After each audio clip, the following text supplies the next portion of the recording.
This is a shower head that we've had from Home Depot, and it has a cartridge inside, and I went to change the cartridge and I could not get this apart.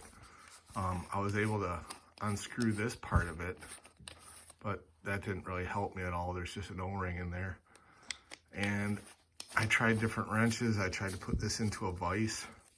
I tried to grip it with a wrench, and there's just no grip.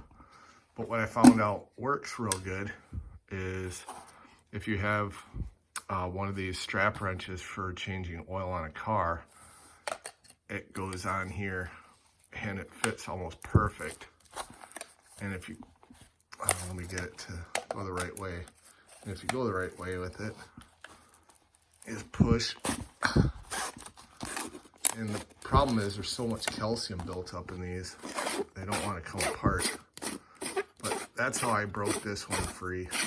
So if you buy one of these shower heads with the filter inside, you can see this thing's pretty nasty. I'm probably gonna soak it with white vinegar, get all these nozzles cleaned out, but I did get another filter, so that's how you can take these apart. I didn't see an O-ring in here anywhere, and I don't know how it actually seals, but it does.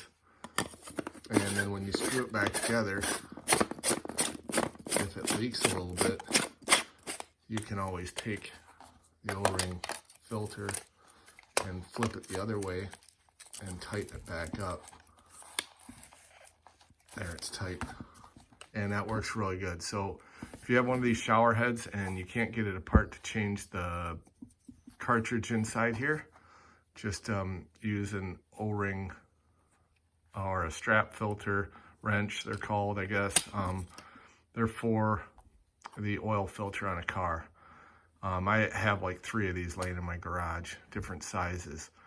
This, I believe, is a standard size that was for trucks, but works real well. So hope that helps somebody, because I took a while to try and figure out how to break this free. Thanks for watching.